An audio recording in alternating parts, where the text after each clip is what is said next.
ये कहानी काल्पनिक घटनाओं पर आधारित है। इस कहानी का किसी भी जीवित अथवा मृत व्यक्ति से कोई संबंध नहीं। इस कहानी का उद्देश्य किसी भी धर्म या संप्रदाय को ठेस पहुंचाना नहीं। इस कहानी के जरिए हम किसी भी अंधविश्वास, काले जादू, भूत प्रेत व तंत्र मंत्र को बढ़ावा नहीं देते। नमस्कार दोस्तों, मैं हूँ आशुतोष और आप सुन रहे हैं हॉरर पॉडकास्ट आशुतोष के साथ। आप लोगों का हमारे इस YouTube चैनल पर स्वागत है। आज मैं आपको दो सच्ची घटना सुनाने वाला हूँ। दोस्तों, मेरे चैनल पर छलावा का 4 पार्ट और पड़ा है, आप चाहे तो उसे भी सुन सकते हैं। वीडियो लिंक मैं डिस्क्रिप्शन में दे दूंगा। पसंद आए तो हमारे वीडियो को लाइक और चैनल को सब्सक्राइब जरूर कर लें। दोस्तों, अगर आपके पास भी ऐसी कोई मजेदार रोचक घटना है तो हमें कमेंट करें। आप उन्हें भूत प्रेत कहो या आत्माएं कहो, आप उन्हें चाहे जो कहो, इससे उन्हें कोई फर्क नहीं पड़ता। जिसने अनुभव किया है वो भी आपको ठीक से बता नहीं सकता कि वो आखिर क्या होता है। यह कोई एक मामूली सा साधारण सा अनुभव नहीं है। मौत आपके सामने खड़ी होती है और शायद आपका नसीब अच्छा होता है, ये बस आपको छूकर निकल जाती है।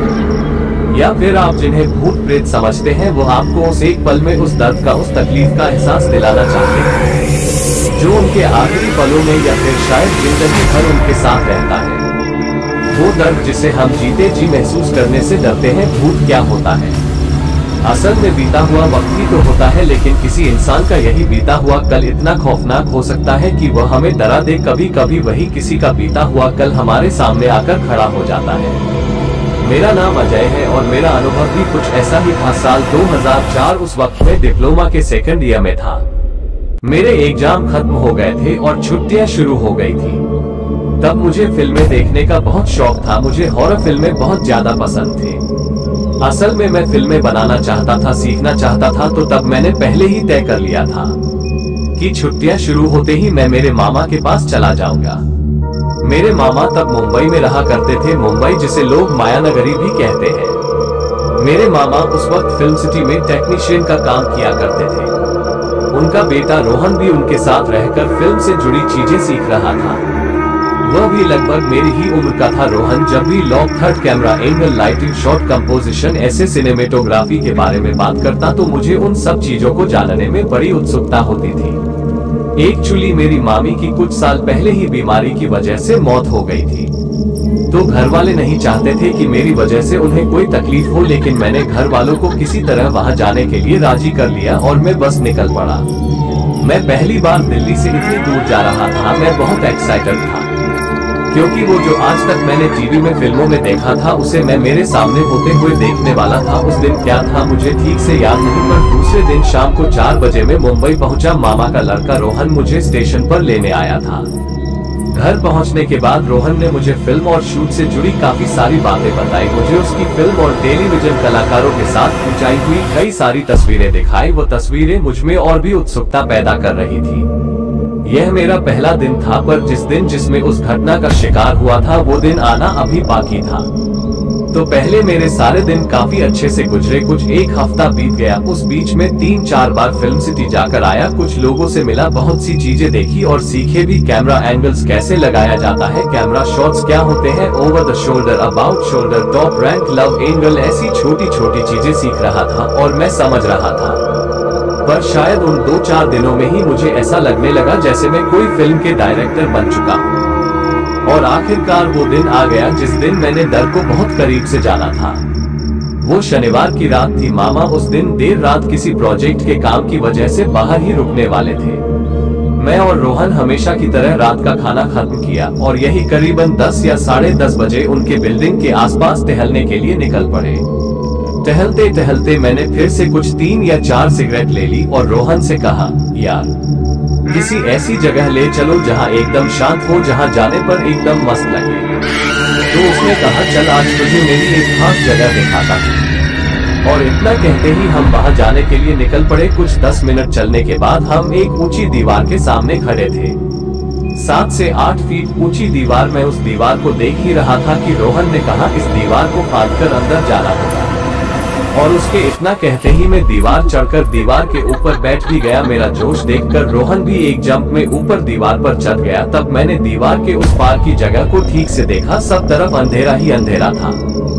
बीच बीच में कहीं कहीं लाइट और थोड़ी बहुत रोशनी नजर आ रही थी, लेकिन वो तकरीबन 4 या 5 एकड़ में फैला हुआ बहुत बड़ा इलाका था। एकदम शांत और सुनसान। अंदर थोड़े से पेड़ भी थे पर नाम के लिए थे। रोहन दीवार से नीचे उतर गया, पर मैं अब भी उस जगह को देख रहा था। तभी रोहन ने कहा, मुंबई पोर्ट का ये कंपाउंड है। तो मैं भी उसके पीछे पीछे नीचे उतर गया। रोहन ने आगे कहा, अरे ये मुंबई पोर्ट ट्रस्ट की जगह है। कुछ साल पहले हम सब यहाँ क्रिकेट खेलने आया करते थे, पर रात में यहाँ सब सुनसान हो जाता है। असल में यहाँ के गार्ड किसी को यहाँ रुकने नहीं देते। गार्ड ज्यादातर यहाँ आते ही नहीं, पर एक आध बार राउंड लगाते हुए दिखाई देते हैं। और अगर कोई गलती से उनके हाथ लग गया तो मार मार कर उसकी हालत खराब कर देते हैं। उसकी बात सुनकर मैं एक पल के लिए अपनी जगह पर ही रुक गया और मैंने उससे कहा, मतलब तू मुझे मार खिलाने के लिए लाया है? तो रोहन ने हंसते हुए कहा, अरे नहीं नहीं, यह मेरी हमेशा की जगह है। कहां से और कैसे निकलना है मुझे अच्छे से पता है। उस वक्त भी मैं उस जगह को ठीक से देख रहा था और देखते देखते ही मेरे मुंह से निकल गया। कुछ भी बोले यार, पर हर फिल्म के लिए यह एकदम परफेक्ट लोकेशन है। रोहन ने भी मेरी हाँ में हाँ मिलाई है। तो सही कुछ 40-50 कदम चलने के बाद हम दोनों वहीं कुछ पेड़ों के बीच जाकर बैठ गए। वहां बैठकर हमें एकदम शांत और ठंडा लग रहा था। खुला मैदान होने की वजह से ठंडी हवाएं बह रही थी। तभी मैंने अपनी जेब से सिगरेट निकाली, एक रोहन के हाथ में दी और एक मैंने सुलगाई। सिगरेट का धुआं छोड़ते हुए ही मैंने कहा, सच में बहुत सुनसान जगह है। अगर कोई अनजान आदमी पहली बार यहाँ आया तो सच में डरकर भाग जाएगा। तो रोहन ने कहा, अरे ये तो कुछ भी नहीं, यही पास में ही एक बिल्डिंग है जो कई सालों से बंद है। पता नहीं कितनी पुरानी है, पर यहाँ के लोग कहते हैं कि मुंबई में हुए दंगों में दंगाइयों ने उस पूरी बिल्डिंग को जला दिया था। उसे देखेगा तो पागल हो जाएगा एकदम, और एकदम खतरनाक। मैंने उसका हाथ खींचते हुए कहा, अच्छा तो चलो देखते हैं। रोहन ने कहा, रुक, सिगरेट तो खत्म होने दे, तब तक तो आगे कहते हैं कि जो लोग यह आग लगाने आए थे ना, उन्होंने सिर्फ वहां आग ही नहीं लगाई थी, बल्कि लोग अपने घरों में ही अटके रहे, इसलिए ज्यादा से ज्यादा घरों को बाहर से बंद भी कर दिया था। जब कुछ लोग घरों को बाहर से बंद कर रहे थे, तभी कुछ लोग बिल्डिंग को जला रहे थे। आग लगते ही कुछ लोग दरवाजा तोड़कर बाहर निकले और जो कमजोर थे, मासूम थे, वही अंदर फंस गए। कुछ दम घुटने की वजह से मरे तो कुछ जलकर राख हो गए। ठीक से पता नहीं कितनी जाने गई थी, पर सुना है कि लोग जब वहां से गुजरते हैं तो उन्हें आज भी कभी कभी अजीब अजीब सी आवाजें सुनाई देती है। कभी किसी की चीखें तो कभी किसी की पुकार सुनाई पड़ती है। और ऐसा कहते कहते सिगरेट खत्म हो गया। रोहन तेजी से उठकर कहीं भागने लगा। मैं समझ गया कि उसे लगा होगा कि उसकी बातें सुनकर मैं डर जाऊंगा। मैंने सिगरेट को वहीं पर फेंक दिया और उसके पीछे भाग खड़ा हुआ। कुछ ही मिनट में हम दोनों एक बार फिर एक बड़ी सी दीवार के सामने खड़े थे। मैंने हौंकते हुए पूछा, क्या हुआ, यहाँ क्यों रुक गए? रोहन अपने अंदर सांस भरते हुए बोला, ये जो बड़ी सी दीवार है न, पहले इसे पार करके उस तरफ जाना होगा। उसकी बात सुनकर मैं पहले जैसे ही फुर्ती से ऊपर चढ़ने ही वाला था कि रोहन ने झट से मुझे पीछे खींच लिया है। अभी रुक, थोड़ा शांति से काम ले। रोहन कुछ 2-3 मिनट एकदम शांत खड़ा रहा। उसने अपने आप को एकदम शांत किया और फिर कहा, हमें संभल कर चलना होगा, ऊपर कांच हो सकते हैं। तो मैंने उससे कहा, तुझे कैसे पता? तब रोहन ने मुझे पीछे करते हुए कहा, मेरा बचपन गुजरा है यहाँ, यही आसपास क्रिकेट खेला करते थे, तो बस पता है। और आज भी कुछ पुराने तार भी होंगे, उनसे भी संभल कर रहना पड़ेगा।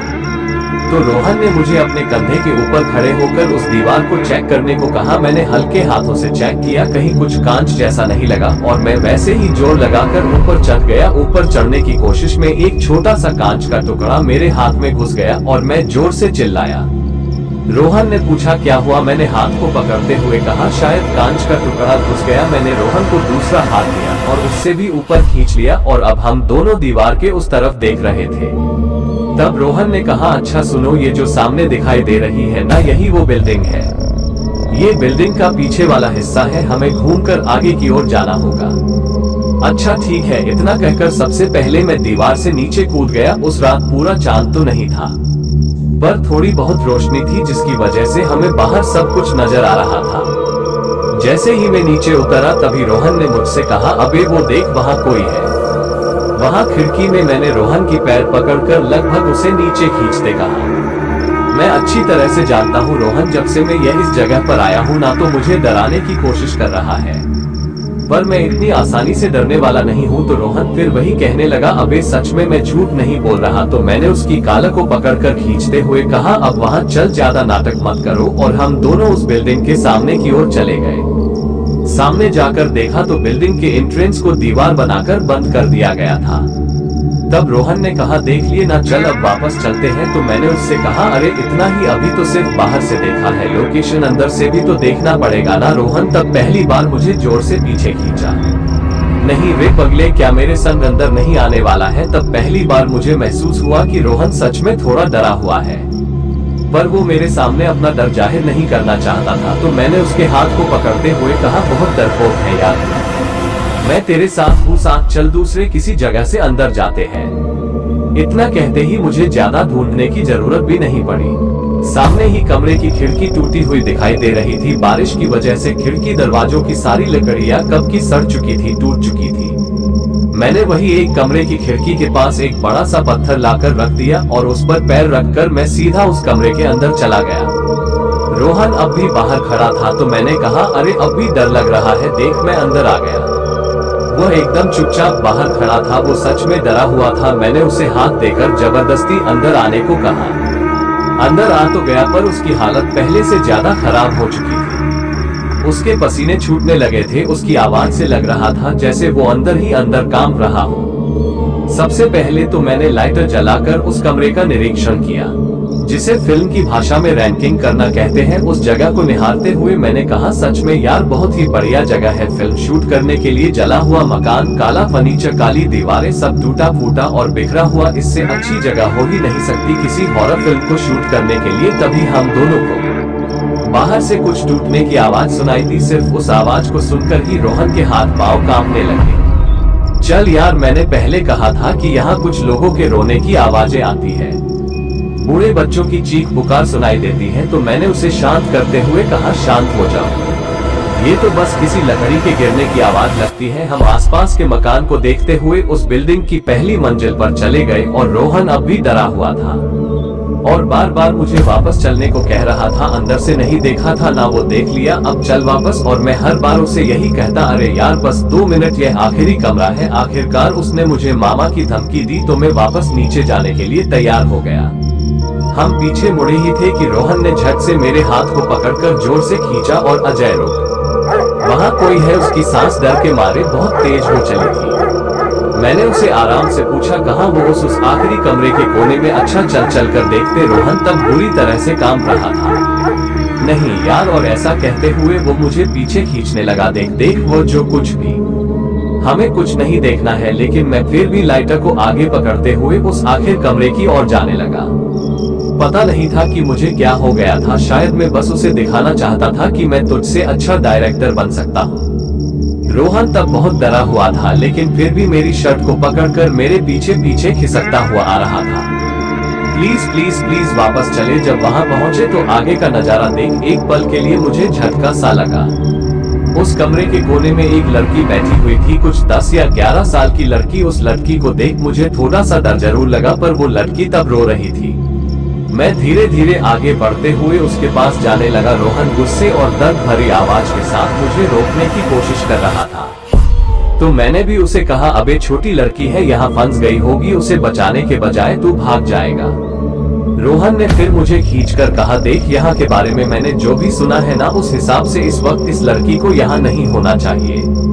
और अगर है इस वक्त ये यहाँ है तो ये जरूर कोई लड़की नहीं है, कोई भूत है। तो मैंने भी रोहन को कहा, उसी हिसाब से हम भी योजना बनाते हैं। और इतना कहकर मैं पीछे पलटा ही था कि मुझे एक आवाज सुनाई दी, दादा दादा आते आए। दादा उस लड़की के कहने का मतलब था, भैया मुझे बचाओ, माँ मुझे बचाओ। तो मैंने ही रोहन से कहा, देखो लड़की सहमी हुई है, डरी हुई है, किसी को पुकार रही है। वो लड़की अपने बदन को सिकुड़कर बैठी ही थी। मैं धीरे से उसके पास चला गया, लेकिन 2 कदम दूर खड़े होकर ही मैंने उसे आवाज से, क्या हुआ बेटा, चलो हमारे साथ चलो, हम तुम्हें यहाँ से लेकर जाएंगे। मेरे सामने बैठे वो लड़की पलक झपकते ही उठ गई और उसने एक झटके में ही मेरे हाथ की कलाई को पकड़ लिया। उसने मेरे हाथ को पकड़ते ही मेरा हाथ एकदम से गर्म होने लगा।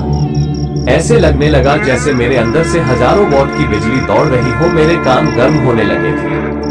आंखें खून से भर गई थी, सांस तेज हो गई थी, हाथों और पैरों में जरा भी ताकत नहीं थी कि मैं वहां से उठ सकूं। मैं बस किसी पुतले की तरह एक ही जगह पर खड़ा था। रोहन मुझे कहीं दिखाई नहीं दे रहा था। मेरे आसपास का सब मंजर मेरे चारों तरफ घूमने लगा था। मुझे चक्कर आने लगे थे और दिमाग में बस कई सारी आवाजें गूंज रही थी। उसके चेहरे को देखा, उसका चेहरा जला हुआ था, आंखें सफेद थी। मैं सब देख पा रहा था पर समझ नहीं पा रहा था कि वो सब मेरे साथ क्या हो रहा है। तब अचानक से मुझे जैसे जोर का झटका सा लगा और मैं जोर से पीछे गिर पड़ा। मैं उसे देख पा रहा था, वो लड़की मेरी तरफ बढ़ रही थी। दादा आवाज आई। मैं किसी तरह लड़खड़ाते हुए वहां से बाहर निकलने की कोशिश कर रहा था। मुझे तो कुछ भी कहीं दिखाई नहीं दे रहा था। मैं ऐसे चल रहा था जैसे मैं किसी नशे में था। सब दरवाजा बाहर से बंद थे और धड़ाधड़ बज रहे थे। कई सारे लोग फिक्र में खड़े थे, चीख रहे थे, पुकार रहे थे। गरीब बच्चों और बूढ़ों की चीखें मेरे कानों में गूंज रही थी। पता नहीं कैसे पर वो लड़की उस कमरे की चौखट पर ही रुक गई। मैं गिरते लड़खड़ाते हुए नीचे चला गया। उसके बाद क्या हुआ कुछ पता नहीं। जब मुझे ठीक से होश आया तो मैं उस दीवार के पास लेटा हुआ था और रोहन मेरे पास बैठा हुआ था। क्या हुआ रोहन, तो रो क्यों रहा है? रोहन ने बस इतना ही कहा।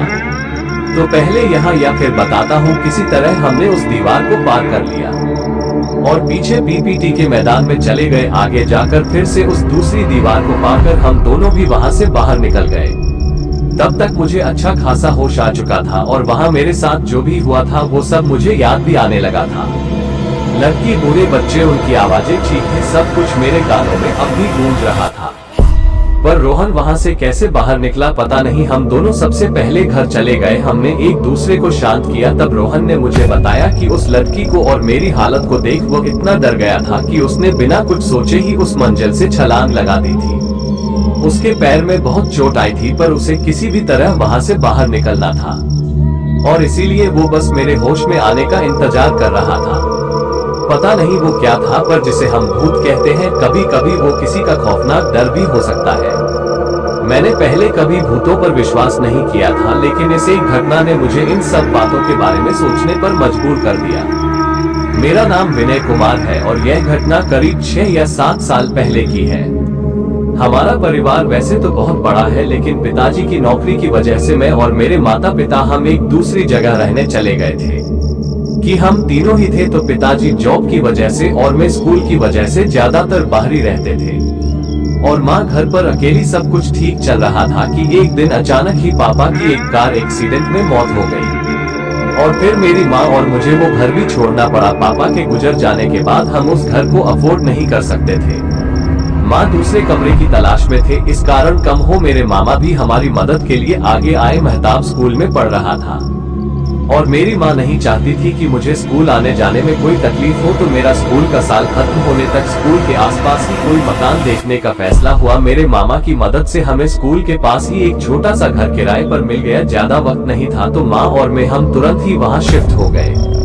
मामा ने 2 दिन में भाग दौड़ कर सब कुछ मैनेज कर लिया था। घर अच्छा था पर काफी छोटा था। एक हॉल, एक बेडरूम और एक किचन। मुझे घर पसंद आया लेकिन फिर मुझे एक बात याद आ गई। जब हम उस जगह शिफ्ट कर रहे थे तब मैंने माँ और मामा को उस जगह के बारे में बात करते हुए सुना था। माँ कह रही थी कि जब उसने इस जगह के बारे में आसपास के लोगों से पूछताछ की तो उसे उस घर के बारे में कुछ अजीबोगरीब चीजें सुनने को मिली। आसपास के लोग उस घर को मनहूस मानते हैं, कहते हैं कि उस घर में कुछ तो गड़बड़ है। लेकिन मामा ने उसे समझाया कि उसके पास कुछ जगह पर जाने के अलावा कोई चारा नहीं है। माँ भी मजबूर थी और इसीलिए हम बाहर रहने चले आए थे। लेकिन तब मैंने इन सब बातों को गंभीरता से नहीं लिया था। उस घर में शिफ्ट होने के बाद हमारे पहले कुछ दिन काफी अच्छे बीत गए। मैं सारा दिन स्कूल में रहता था और मैं दिन भर घर पर अकेली रहती थी। हमें बाहर रहने आए 5 या 6 दिन हो गए होंगे और एक दिन मेरी माँ की तबीयत अचानक बहुत खराब हो गई। उसकी हालत इतनी बिगड़ गई कि हमें उसे अस्पताल लेकर जाना पड़ा। उस वक्त अगर मेरे मामा मेरे साथ नहीं होते तो शायद मेरे लिए ये सब मुश्किल हो जाता। तब डॉक्टर ने बताया कि माँ बहुत कमजोर है और उन्हें कुछ दिन के लिए अस्पताल में एडमिट करना पड़ेगा। लेकिन मुझे माँ के अचानक बीमार पत्नी का कोई कारण नजर नहीं आ रहा था। अगले कुछ दिनों में ही माँ की तबीयत में सुधार आने लगा। उसे अच्छा लगने लगा था। लेकिन एक दिन मैंने मेरी माँ को मेरे मामा से कुछ बात करते हुए सुना। उसने कहा, हम दोनों के सिवाय उस घर में अब भी कोई रहता है। मामा जी तब माँ से कहा कि उसने पहले ही उस घर के बारे में कुछ अनाप शनाप बातें सुन रखी है, तो हो सकता है कि उस घर को लेकर उसके मन में डर बैठ गया हो और उसी वजह से उसे बस कुछ हुआ होंगे और कुछ नहीं, इसलिए मामा ने उसे नजरअंदाज कर दिया। लेकिन मेरे आने से पहले उनमें क्या बात हुई थी वो मुझे पता नहीं थी।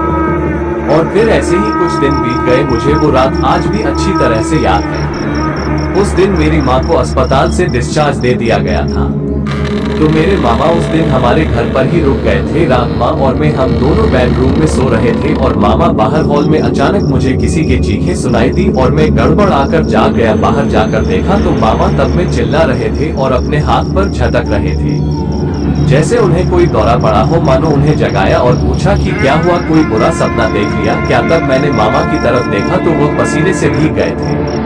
ने उन्हें पीने के लिए पानी दिया, वो थोड़ा शांत हुए और फिर उन्होंने कहा, हाँ शायद कोई बुरा सपना ही था। कुछ ऐसा लग रहा था जैसे कोई मेरा गला दबा रहा है। सब इतना भयानक था कि मुझे सांस लेने में तकलीफ होने लगी थी। और इसलिए मैं नींद में ही अपने हाथ पर झटक रहा था। हालांकि मामा की बात सुनकर माँ अब और भी घबरा गई थी, क्योंकि मामा ने खुद वो सब कुछ अनुभव किया था जो इतने दिनों से माँ अनुभव कर रही थी। तब मैंने मामा को मेरी माँ से कहते हुए सुना, तुम ठीक कहती थी कि जगह में जरूर कुछ गड़बड़ है। हम कल ही कोई दूसरी जगह ढूंढना शुरू कर देंगे। अगली सुबह मैं स्कूल चला गया। स्कूल में होने के कारण मैं रात के बारे में भूल गया और मुझे पता भी नहीं चला कि मेरा दिन कैसे गुजर गया। शाम को मैं स्कूल से घर आया तो एक पड़ोसी ने कहा कि तुम्हारी माँ और मामा यही आसपास कहीं मकान देखने चले गए हैं। उनके आने तक तुम चाहो तो यहाँ रुक सकते हो। लेकिन मैंने उन्हें न करते हुए अपना सिर हिलाया और मैं चाबी लेकर मेरे घर चला गया। कुछ ही देर में मैंने अपने कपड़े बदले और फ्रेश हो गया। मैं हॉल में बैठ गया और टीवी चालू कर उसे देखने लगा। कुछ मिनट में अचानक से लाइट चली गई। मैंने खिड़की से बाहर देखा, शाम ढल रही थी और अंधेरा हो रहा था। घर में रोशनी नहीं थी और मैं घर में अकेला था। मैं किचन में चला गया। मैंने वहां से एक मोमबत्ती ली और उसे जलाकर एक डब्बे पर रख दिया। तभी मुझे एहसास हुआ कि मेरे पीछे कोई खड़ा है। उस एहसास से मेरा दिल जोर जोर से धड़कने लगा। मैंने वैसे ही अपनी जगह पर खड़े खड़े ही पीछे आवाज, किसी माँ क्या तुम हो? पर पीछे से कोई जवाब नहीं आया। मैंने झट से पीछे मुड़कर देखा, लेकिन मेरे पीछे कोई नहीं था। तभी लाइट वापस आ गई और मुझे थोड़ा अच्छा महसूस होने लगा।